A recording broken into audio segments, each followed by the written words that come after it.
back to the channel, Iron and Virtue. I am Terrence Matthews. I hope this particular lesson is blessing you as it has blessed me. Again, we are focusing on the family in particular. We're looking at the man's, the husband's relationship with God and what he was doing in the garden, what he was doing, what God had him doing at creation. All right. Thank you so much for tuning in to us for another broadcast. When we left off, we was at Genesis chapter 2. We was at verse 20.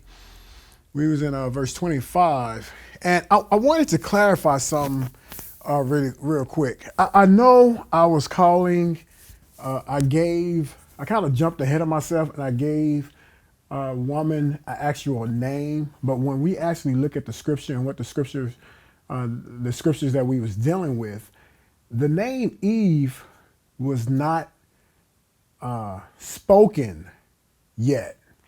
Adam did not name her Eve. And I really want to hit that to give understanding. Up until this point, the word when God created when God made Adam a helpmate, it was just that, a helpmeet. That's it. And then once God gave the woman to Adam to see what he would call her, he said that this is woman because she was taken from man, bone of my bone, flesh of my flesh, verse 24. And he said to cleave to his wife, so they should become one flesh. Unto shall cleave unto his. Now he spoke wife into existence. He created wife, but he did not give wife an actual physical name. He gave her purpose. He gave her a job. He gave her meaning. He spoke what he needed. The role of a woman, the job of a woman, the purpose of a woman, the helpmeet to her husband.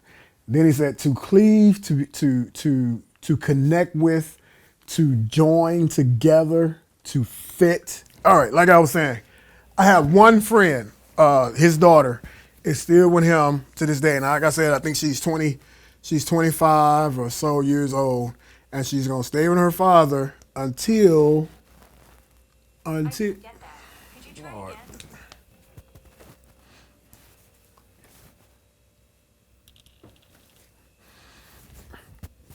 She's gonna stay with her father until she gets married. That's how it should be. That's for the wife's protection. That's for the daughter's protection. Stay with the father. That way the father can vet any man that comes trying to date his wife. Trying to date his daughter. I'm a man. I can see through men. When I was growing up, the easiest girls to talk to, it's just true. I'm gonna just give you game. The easiest girls to talk to were the ones that did not have a relationship with their father, or did not have the man in the house. I could charm that mother. I could smile in her face. Yes, ma'am. No, ma'am. Yes, ma'am. I will look after your daughter. Yes, ma'am. I'll make sure I get her back home in time. Yet, the mother is not the one. She's the easiest one to get over on. I'm just being real. Every man knows this. Every man does. But that father, what do you want with my daughter? Sir? Yeah, what do you want with my daughter? Why are you here? What can you do for her? You can't do nothing for her. What, you gonna take her out on a date? You gonna take her to a movie? What's the long-term goal? You wanna sleep with her? If you touch her, it's gonna be a problem. Meanwhile, the mother, he's so He's so sweet and he's so respectful and he's so handsome. Meanwhile, I'm just playing game. That's the protection for the daughter, is to stay with his with her father. That's for her protection. That's for her provision. So he can protect her from all the wolves, in sheep's clothing. Protect her from herself. Because she don't have the experience. A lot of times when women get the experience, they're damaged, they're hurt. They have to work through so many different things that they allowed themselves to go through because they didn't know. They didn't know what to look out for. They didn't know what to expect out of a man. They didn't get the conversations from their father. And if they did get the conversations from their father, some of them just chose to do what they wanted to do. Same thing with the sons. The sons didn't get the conversation from their father. They didn't get the game from their father. They only got it from their mother. A lot of times I saw this one video, it's so sad. I saw this one video where the mother said that she couldn't be a good mother for her son because when she look at her son, she see his father, and they're not together, and she can't stand him. So when she look at him, she's thinking about the father. And so she take out her frustration and her headache and disappointment and everything else on the son. And the son didn't have nothing to do with it. He didn't ask to be created. He didn't ask to be brought into this world. He didn't ask for none of it. But you can't be a mother because you're still dealing with the hurt and pain of his father?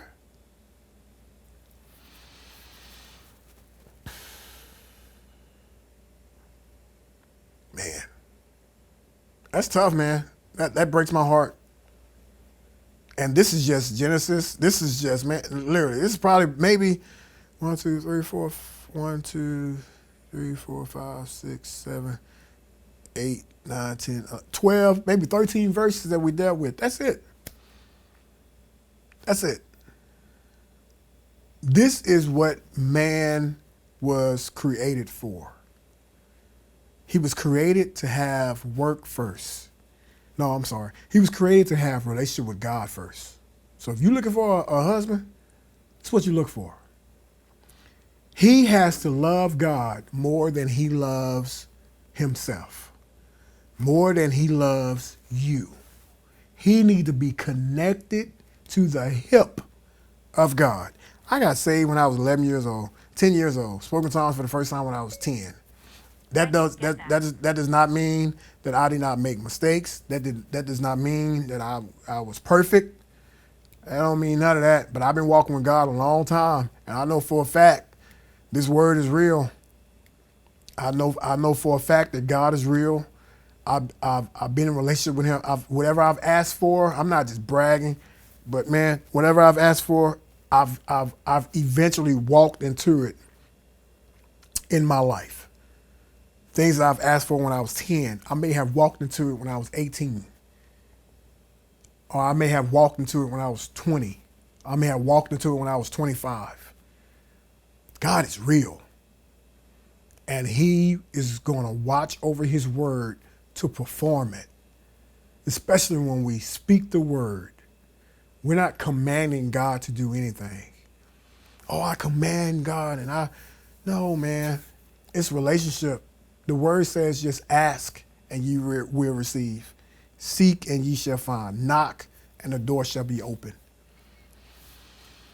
Been walking with God for a long time.